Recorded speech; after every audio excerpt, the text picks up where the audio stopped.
There's a very, very important protest happening this Saturday at 2 o'clock at the Garden of Remembrance under the banner of Justice for Harvey. So we want to really commend the bravery of Gillian Sherritt and Stephen Morrison, Harvey's parents, who after Harvey's really tragic death have come out, when understandably they need to take care of themselves. They've come out publicly basically to try and ensure that no other children have to go through the failures that Harvey went through, and have called this very, very important protest on Saturday. We're very much supporting the protests. We're encouraging our members and supporters to attend the protest and to demand justice for Harvey. They've pointed out the very many ways in which Harvey was failed, the false promise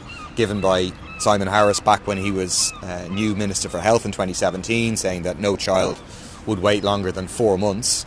And obviously almost a decade on, there's still hundreds of children waiting a very, very long time for necessary operations. They pointed out the failure to listen to advocacy groups and the failure to meet with them by Simon Harris. What is clear is that just hundreds and hundreds of children have been failed in different ways by CHI, and there's a kind of cruel, bitter irony in the fact that while children like Harvey were waiting for necessary operations, other children were being given unnecessary operations, in particular hip dysplasia operations. And I've been working with the hip dysplasia advocacy group in relation to that, where it seems, or it's certainly quite possibly, a motive for this may well have been money, as surgeons were getting significant amounts of money for doing these surgeries, and where the advocacy group met with CHI last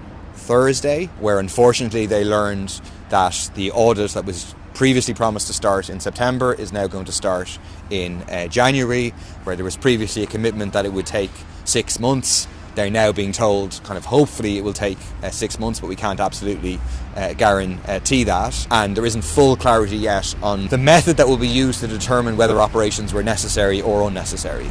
And in all of that, for us, the central thing to say is that the advocacy group, the parents, the families, they have to be at the heart of this. They have to be happy with the process of it. Otherwise, it is simply not acceptable. So they have to sign off with their own medical experts on what method is used, and they have to sign off on who is included in it. It needs to go back to include every possible child who was affected.